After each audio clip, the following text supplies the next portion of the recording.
किसके खिलाफ? मैं तो कह रहा हूँ कि अगर उनका भी कहीं श्रद्धांजलि दिवस हो रहा होगा तो यहाँ 1 लाख रुपए की सहायता किया उनके यहाँ भी कर दूंगा। जाए और क्या कहूँ, और क्या कहूँ बताइए। अगर ऐसा लगता है कि जातिगत है तो कर दूंगा। अच्छा, आप उनके परिवार के पास भी गए थे क्या मुलाकात करने? मैं उनके परिवार के पास नहीं गया क्योंकि वो मैंने जरूरी नहीं समझा कि उनके, क्योंकि जो व्यक्ति जो है ज़्यादा ज़रूरतमंद है उसकी सहायता की जाती है। जिसके पास में 50 मंजिला घर हो, जिसके पास में 52 बीघा खेत हो, दूसरों का भी हड़प लिया हो और पता नहीं किस किस रिश्तेदार के यहाँ कितना कितना पूंजी जमा करके रखा हो, उसकी सहायता नहीं की जाती है। जो निरीह अब एक इकलौता लड़का रह गया, उसकी माँ बोल रही है कि उसको हम मारेंगे। अब बताइए, ये क्रिमिनल परिवार ही क्रिमिनल, साफ हो गया। ये पूरा परिवार क्रिमिनल है। नमस्कार गोरखपुर लाइव देख रहे हैं आप, आपके साथ में नीतीश गुप्ता और हम इस समय देवरिया में मौजूद है। अक्षय वाटिका ये जगह है और कुछ दिन पहले यहाँ पे श्रद्धांजलि सभा का आयोजन किया गया था। 2 अक्टूबर को हुई देवरिया कांड का जो चर्चा है वो पूरे इस समय देश भर में हो रहा है और तमाम लोग इस समय श्रद्धांजलि सभा में मौजूद थे जो यहाँ पे तमाम लोगों की हत्याएं हुई थी। तो आज यहाँ पे श्रद्धांजलि सभा किया गया है। आपका क्या नाम है, कहाँ से आए हैं? मेरा नाम उज्जवल मिश्रा है, मैं घोसी से आया हूँ, मऊ जिला घोसी विधानसभा। आपको क्या सूचना मिली है जो सत्यप्रकाश दुबे के साथ और उनके परिवार के साथ जिस तरीके से घटना हुई, श्रद्धांजलि सभा का आयोजन किया गया, आप लोग फिलहाल मौजूद थे, क्या क्या बातें हुई और आप लोगों ने किस तरीके से श्रद्धांजलि? मैं जिस दिन घटना हुई उसके दूसरे दिन भी आया था। मैं उनके घर भी गया, मैंने उनका घर देखा है। उनका घर ऐसा छप्पर का है, उसको छप्पड़ को भी मार के गिरा दिया गया था। मैं तो यह सोचता रह गया कि भाई इतना गरीब आदमी ये कैसे किसी को मार सकता है। अगर उसने किसी को मारा है, प्रेम यादव जैसे कह रहे हैं कि प्रेम यादव को मारा है, तो पुलिस क्यों नहीं आके बता दे रही कि उसने मारा है। जांच अगर जातिवाद हो रही है या ऐसा लगता है कि प्रदेश में 2 जातियों के बीच में दिक्कतें हो सकती हैं, तो क्यों नहीं बता दे रहे हो यार। आओ बता दो रोड पे कि किसने हत्या की है। पर प्रेमचंद यादव को मुझे नहीं लगता है कि दुबे जी ने मारा है या दुबे जी के परिवार ने मारा है। अच्छा, अभी आप बता रहे हैं कि अगले दिन भी आप वहाँ पे आए थे घटना के बाद, फिर आज श्रद्धांजलि सभा में मौजूद हैं। आप अपने लेवल पे बताइए, जब आप गए होंगे आपने अपने लेवल पे जिस तरीके से अभी आप बता रहे हैं कि ये क्यों नहीं हुआ, आपने वहाँ पे क्या एनालाइज किया? देखिए, हमने जो एनालाइज किया ये समझ में आया कि दुबे परिवार का जो घर है वो बहुत किनारे है और वो अकेला है। उसको अच्छे से घेरा जा सकता है, मतलब अगल बगल अगर घर ना हो तो घेर नहीं सकते, लेकिन उसके बगल में पूरा साखू का पेड़ है और उसके घर में घुसना कोई मुश्किल नहीं है क्योंकि उसके पास ना बाउंड्री है ना छत है। आप आराम से उसको घेर सकते हैं, मार सकते हैं। इतना बड़ा जो 10 तल्ले का मकान प्रेम यादव का है, उसका 1/3 क्या 100/3 भी नहीं होगा दुबे जी का घर जो है। तो दुबे जी एक गरीब आदमी थे, किसी तरह कथा वाचन करके अपना घर परिवार चलाते थे। वो किसी की हत्या कर सकें ये तो संभव नहीं है, और कोई हत्या करेगा तो वहीं क्यों पड़ा रहेगा। आप स्वयं सोचिए कि उनको भागने के लिए भी जगह था,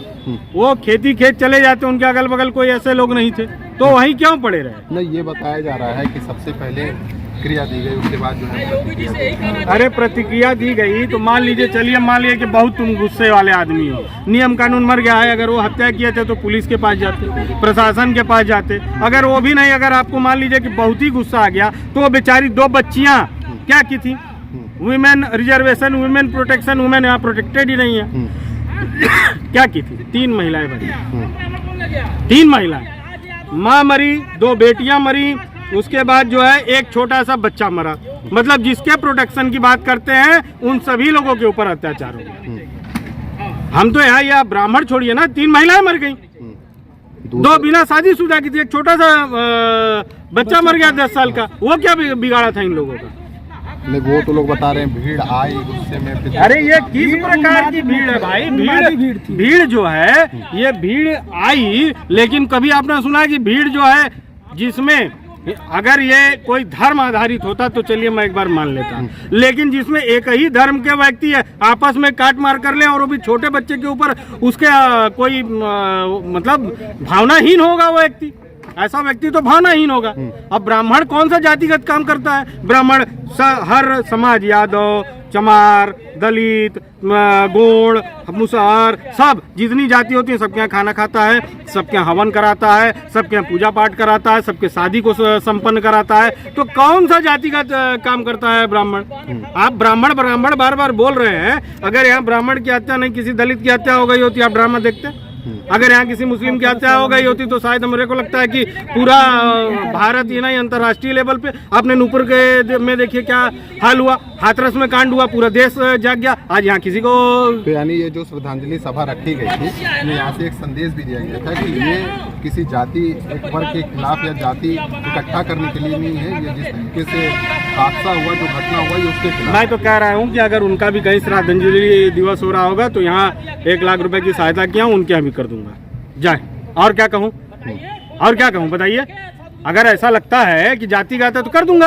अच्छा, आप उनके परिवार के पास भी गए थे क्या मुलाकात करने? मैं उनके परिवार के पास नहीं गया, क्योंकि वो मैंने जरूरी नहीं समझा कि उनके, क्योंकि जो व्यक्ति जो है ज़्यादा ज़रूरतमंद है उसकी सहायता की जाती है। जिसके पास में 50 मंजिला घर हो, जिसके पास में 52 बीघा खेत हो, दूसरों का भी हड़प लिया हो और पता नहीं किस किस रिश्तेदार के यहाँ कितना कितना पूंजी जमा करके रखा हो, उसकी सहायता नहीं की जाती है। जो निधि अब एक इकलौता लड़का रह गया, उसकी माँ बोल रही है कि उसको हम मारेंगे। अब बताइए, ये क्रिमिनल परिवार ही क्रिमिनल, साफ हो गया। ये पूरा परिवार क्रिमिनल है।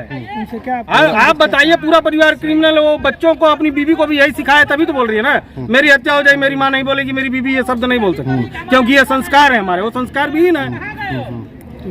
अच्छा, ये बताइए, आप भी यहाँ पे श्रद्धांजलि सभा में शामिल होने आए, जैसा कि ये बता रहे थे भाई साहब अभी कि अगर वो लोग भी श्रद्धांजलि सभा रखेंगे तो हम वहाँ भी जाएंगे। जी नहीं, अगर श्रद्धांजलि सभा वो लोग रखते हैं तो रखें। मैं देख रहा हूँ जब से घटना हुई है भैया 2 अक्टूबर के दिन से, गांधी जयंती थी, और मैं तमाम फेसबुक पर, मीडिया पर, यूट्यूब पर देख रहा हूँ कि लोग प्रतिक्रियाएं दे रहे हैं, कह रहे हैं क्रिया की प्रतिक्रिया थी। तुम एक तरफ यह दावा करते हो कि हम संविधान को मानने वाले लोग हैं, और दूसरी तरफ कानून को अपने हाथ में लेने का अधिकार तुम्हें किसने दे दिया? तुम कहते हो हम बाबा साहब में विश्वास रखते हैं। क्या यही बाबा साहब कहते कि कानून अपने हाथ में ले लो? यहाँ न्यायपालिका मर चुकी है, क्या तुम सारा फैसला करोगे?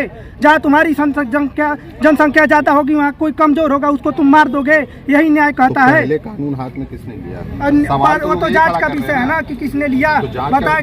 हाँ जी, सब लोगों को भीड़ आती है, उन्होंने ही लिया, क्योंकि उन्होंने जो है एक मंदबुद्धि भाई से 7 बीघे जमीन ले लिया। ये कहाँ का लॉ करता है? कॉन्ट्रैक्ट एक्ट में कोई भी ऐसा व्यक्ति अगर जो जन्मजात पागल है उसको कॉन्ट्रैक्ट करने का जो है राइट नहीं है। उन्होंने 7 बीघा जमीन कैसे ही रजिस्ट्री करा लिया? नहीं, ये तो अभी जांच का विषय है ना, ये तो अभी जांच चल रही है। कॉन्ट्रैक्ट एक्ट में भैया कहीं नहीं लिखा है कि अगर जो एक पागल दिवालियापन आदमी जो है वो कॉन्ट्रैक्ट करने में सक्षम है। पागल दिवालियापन, लेकिन इसको घोषित किसने किया वो पागल दिवालियापन था? ये पूरा सभी लोग कह रहे हैं, उनके पूरे गांव के लोग कह रहे हैं, उनके गांव के लोग जान रहे हैं कि जो है पागल दिवालियापन नहीं होता तो है कहाँ वो? उसका भाई मर गया, उसका भतीजा मर गया, उसकी भौजाई मर गई, उसका भतीजी मर गई, वो है कहाँ? बताइए आप। मैं कहना चाहता हूँ कि अगर जो वो ऐसे नहीं रहते तो वो जाके किसी के यहाँ गोबर पानी तो करते नहीं, उसके छाती पानी करते, उसके छाती पानी करते नहीं। जिसके पास 10 बीघा जमीन रहेगी वो जाके दूसरे के यहाँ। जो अभी देवेश जो इनका पुत्र हैं वो बता रहे थे कि 14 के बाद उनको कभी मुलाकात नहीं हुआ है, लेकिन जैसे आप लोग बता रहे कि 2 महीना हुआ उसको इधर उधर गए हुए हैं। किसको? वही साधु दुबे को। ठीक है। हाँ। नहीं, जैसे अभी उनके लड़के तो बता रहे हैं उनसे कभी मुलाकात गांव में जाके पता कीजिए आप। नहीं, लेकिन फतेहपुर गांव में आप जाके पता कीजिए कि साधु दुबे सतप्रकाश ज्ञानचंद नहीं, क्या नाम, प्रेमचंद के यहाँ गोबर पानी करता था कि नहीं करता था, पता कीजिए गांव में जाके। इसकी सूचना आप, क्योंकि देवेश ने इस बात को नहीं स्वीकारा है, तो इसकी सूचना आप लोगों को, इसलिए वो चाचा भतीजा हैं, थोड़ा सा मान लीजिए आपस में परिवार में कुछ होता है। उसकी शादी नहीं हुई थी, साधु दुबे की शादी नहीं हुई। प्रेम यादव की जो बेटी है वो तो कह रही थी कि वो हमारे अंकल की तरह थे। हाँ। साधु दुबे जी यहाँ रहते थे, क्योंकि 9 बीघा जमीन उसके बाप को लिख दिया तो अंकल तो बन ही जाएंगे। हमको 10 कट्ठा आप लिख के दीजिए ना, हम आपको बेटे की तरह मानेंगे। 9 बीघा जमीन जिसको लिख दिया वो अंकल नहीं मानेगा, अपने बाप बना लेगी। हाँ, तो ये तो मामला बहुत पहले से चल रहा था। अभी चल रहा था, तो इसी की लड़ाई थी। वो इसी का वो मनसूख हो गया था मुकदमा। वो बैनामा सतप्रकाश दुबे ने मनसूखी दाखिल किया, कोर्ट में यही सुनने में आ रहा है कि मनसूख हो गया था। अब ये जो है फिर से दोबारा मामला जब OAS पर आया तो प्रेमचंद यादव ने कहा कि पंडित जी मुकदमा उठा लीजिए, भाई दबाव डाला, पंचायत कराया, पंचायतों में मारपीट भी कराई है कई बार। देवेश का कहना है ये हमने सुना। बताइए, सबसे बड़ी बात 2 तारीख को घटना हुई, आज तारीख है, आज श्रद्धांजलि सभा हो रहा है। अभी भी नाराजगी आप लोगों को लेकर किस बात को है कि जांच जल्दी नहीं हो रही, इस चीज को लेकर है या उनके घर पे जल्दी कार्रवाई नहीं हो रही है? क्योंकि जिस तरीके से सरकार को माना जाता है और इतना हल्ला हुआ कि बुलडोजर चलेगा, नोटिस चस्पा हो गया, नाराजगी आप लोगों में किस? देखिए, नाराजगी इस बात की है कि पहले जल्दी से जल्दी कार्रवाई हो और फिर अगर ये लोग, ये तो 100% श्योर है कि ये लोग दोषी हैं, अगर दोषी हैं तो इनके ऊपर कार्रवाई होनी चाहिए। तो सरकार ये कार्रवाई में क्यों देरी कर रही है? क्या ब्राह्मण का परिवार उजड़ा है इसलिए सरकार कार्रवाई में देरी कर रही है? एक ब्राह्मण का परिवार, अगर यही किसी अन्य बिरादरी का परिवार उजड़ा होता, अब तक पूरे देश में तमाम संसद में हर एक जगह हल्ला हवाली हो गया होता कि भैया ये हो गया, वैसे हो गया, यहाँ पे ये लोग नहीं सुरक्षित हैं, वो लोग नहीं सुरक्षित हैं। और सबसे बड़ी बात, आप मान लीजिए आपसे और आपके और मेरे घर से अदावत है, मैं आपके यहाँ सुबह 5 बजे किस लिए जाऊँगा? सुबह 4:30 बजे 5 बजे मेरे जाने की क्या जरूरत है? मेरे आप बुलाने चले जाएंगे। अगर मान लीजिए भाई तो आपके दुश्मन थे तो आप दुश्मन बुलाने चले जाएंगे। भाई लोग दिन में जाते हैं, सुबह एकदम 4 बजे 5 बजे क्या करने के लिए आते हैं? यहाँ भी एक सवाल उठता है ये तो कह रहा भी जांच चल रही है। क्या हमारी जांच चल रही है, लोग जातिवाद के ऊपर। क्या नाम बताएं? रविंद्र मिश्रा। रविंदर जी, अच्छा रविंदर जी, आपको नहीं लगता जिस तरीके से घटना हुई वो वाकई बहुत गलत घटना हुई है? नहीं होना चाहिए था, इंसानियत को तार-तार कर रही है ये घटना, लेकिन आपको नहीं लगता अब जिस तरीके से मामला अलग बनाया जा रहा है वो नहीं? ये मामला बहुत अलग बनाया जा रहा है, बहुत निंदनीय घटना हुई है। जो जातिवाद फैलाया जा रहा है, क्या बनाया जा रहा है ये हम बता रहे हैं आपको। मामला क्या बनाया जा रहा है? यादव बनाम ब्राह्मण, लेकिन ये सरासर गलत है। हम ब्राह्मण हैं, हम राम को पूजते हैं, क्यों नहीं हम रावण को पूजेंगे? राम को क्यों पूजेंगे आप ही बताइए? हम कृष्ण को पूजते हैं, हम दुर्वासा क्यों नहीं पूजेंगे? हम परशुराम को क्यों नहीं पूजेंगे? हम ब्राह्मण हैं। ये जातिवाद की, देखिए जातिवाद मत बढ़ाइए, अपराधियों को मारिए। जिसने हत्या की है, चाहे वो 50 लोग गए हों, चाहे वो 25 लोग गए हों, जो हत्या में शामिल है, चाहे वो ब्राह्मण हो, राजभर हो, यादव हो, जात से नहीं मतलब है, उसको भी हत्या होनी चाहिए, उसका भी फांसी की सजा होनी चाहिए। ये बहुत अच्छा संदेश है आप हमारे चैनल के माध्यम से, क्योंकि तमाम लोग जो है, क्योंकि जो घटना हुई है देवरिया की वो वाकई बहुत दुर्भाग्यपूर्ण हुई है और पूरे देश में चर्चा है। आप लोग यहाँ के निवासी हैं, आप लोग कम से कम ये संदेश जारी करिए कि बाहर के बैठे लोगों को ये चीजें साफ होनी चाहिए। हम कभी ये नहीं कहेंगे जातिवाद की लड़ाई नहीं है, ये जो आपराधिक लड़ाई किया गया है, जिस तरीके से घटना को अंजाम दिया गया है, क्राइम जिस तरीके से किया गया है, ये लड़ाई उसके खिलाफ है। इस चीज को लेके अगर आप कोई एक मैसेज देना चाहते हो दर्शकों? हम यही मैसेज देना चाहेंगे कि जो भी भू माफिया हैं, जो भी आपराधिक किस्म के आदमी है, जो अपना धन बल बनाना चाहते हैं, हर जाति के लोगों को, देखिए हर वर्ग में गरीब है, यादव में भी गरीब है, ब्राह्मण में भी गरीब है, पैसा खिला के लोग अपना बना ले रहे हैं। 11 ब्राह्मण उसमें बंदी हैं, इस अपराध में 11 ब्राह्मण भी बंदी हैं। क्यों बंदी हैं? उसके चाटुकार होंगे, चाहे उसके मान लीजिए वो होंगे भाई 2 पैसा खिला, उन लोगों पे भी हो रही है कार्रवाई, उन लोगों पे भी होगी। विकास दुबे अपराधी था, मारा नहीं गया, अगर बुलडोजर चले तो सब पे चले।